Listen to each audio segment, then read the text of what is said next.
E are acum 33 de ani și s-a născut într-o familie penticostală din orașul V, județul Suceava. După o îndelungată prigoană din partea familiei, în ultimii ani s-a căsătorit și s-a mutat în alt județ cu familia. Iată mărturia ei. Încă de mică, înainte de a merge la școală, am dorit să merg la Putna. La școală mergeam la orele la părintele, profesorul de religie. Părinții mei se împotriveau, dar le spuneam: mă duc și eu să văd cum este. Dar eu simțeam ceva, simțeam o putere în credința ortodoxă. Îmi plăcea să mă închin. M-a văzut odată tăticul făcând Sfânta Cruce și tare urât m-a ocărât. Apoi a zis: faci rugăciune, dar fără asta. Am venit la Putna abia în anul 2000. În aprilie am născut fata și în octombrie am venit la Putna, chiar de ziua mea. Nașa mi-a zis că trebuie să mă spovedesc. Și cum? Trebuie să-i spun tot ce am făcut? Da, mi-a zis Nașa. Dar nu te teme, că preotul nu are voie să spună la nimeni ce ai mărturisit. Părintele m-a spovedit și în aceeași zi ne-a și botezat, pe fată și pe mine. Dacă nu mă boteza atunci, nici până în ziua de azi nu eram botezată. După ce am trecut prin apa botezului, am trecut apoi și prin focul unor mari suferințe.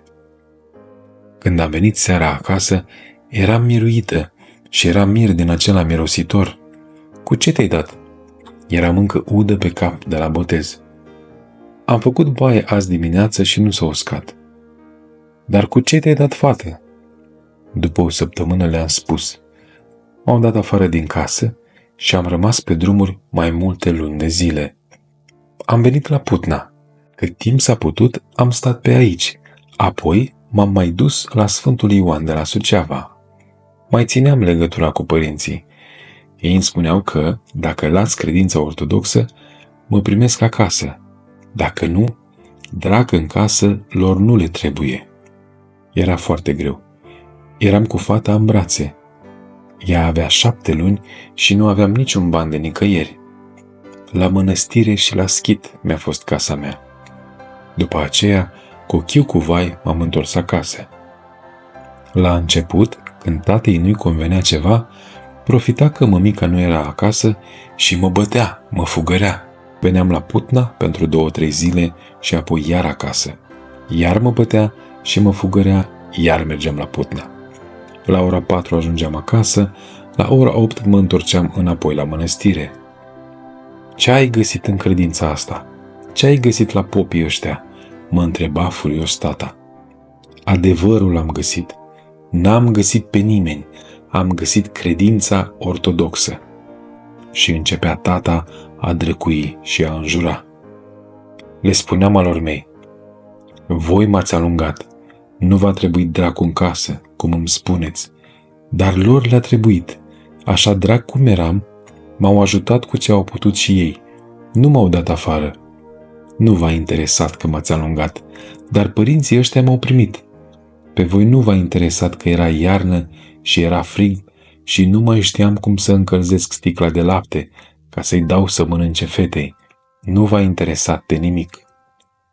Mi-a fost foarte greu. De multe ori mai era puțin și eram aproape să cedez. Când aveam ispite, veneam la Putna, mă spovedeam și mă împărtășeam. Așa mă linișteam. Când n-aveam un ban de medicamente, mă gândeam: Doamne, iar trebuie să mă duc la părintele stareț. Mi-era foarte greu să vin aici și să-i spun, dar nu aveam încotro, nu aveam altă șansă. Cine să mă înțeleagă, să nu mă judece? Îndoielnică am fost în permanență. Mai mult de la lupta pe care am avut-o. În biserică mi-era bine, dar era 3/4 luptă și 1/4 bine. Mă dobora lupta. Rugăciunile. Nu urăsc rugăciunile, îmi place să mă rog, dar foarte rar sunt momentele când pot. Rugăciunea lui Isus, Preasfântă Născătoare, acestea care sunt mai scurte, le mai zic, deși foarte rare sunt momentele când pot să mă rog. Când e să pun mâna pe carte de rugăciuni ca să fac un paraclis, să fac un acatist, nu mai pot. O pagină să citesc? Sunt în stare să-i dau cuiva în cap cu cartea. Câteodată, numai dacă mă gândeam că ce citesc e adevărat, începea deja lupta. De parcă era cineva lângă mine și îmi știa gândurile. Când am ajuns prima dată la mănăstire, mi-a pus părintele mâna pe cap și mi-a făcut semnul crucii. Atunci, din vârful capului până în vârful picioarelor, am simțit o căldură deosebită. Și mă uitam la mâna lui și îl întrebam: Părinte, aveți ceva în mână? Aveam o iconiță în carte, iar tata cu mama au spus că sunt răcușorii. Mi-au aruncat cartea cu tot cu iconiță, că am să mă duc în iad cu tot cu preoți, cu tot. Ziceam: dacă voi vă numiți penticostali și pocăiți, de ce nu încercați să fiți un pic mai calmi? De ce mă batjocoriți atâta? Tu te duci cu dracul și l-ai părăsit pe Hristos. Nu știu cine l-a părăsit, voi sau eu. De ce te temi de cruce așa de tare? Aveam o cruce și a văzut-o. De ce să mă tem? Că e un lemn pus în forma asta. Bine, dacă e un lemn, să o porți la piept. Doar o pun și am și luat-o. Nu mă lăsa nici să-l ating și continua să spună că e doar un lemn. Dar când mă apropiam de el să-i o pun, fugea. I-am dat și aghiazmă. I-am pus în cană de 2 degete aghiazmă și restul apă ca să ia pastila, însă fără să știe. Vă vine să credeți că îndată ce a luat o gură de aghiazmă, a vomitat pastila cu totul? A vrut să ia cruciulița de la gâtul fetiței, dar ea i-a spus imediat: mi-a pus-o părintele și n-o s-o iei tu. Încerca să-i spună că nu trebuie să facă cruce. Nu, Vicu, însemnând bunicul, că așa m-a învățat părintele, așa trebuie să fac.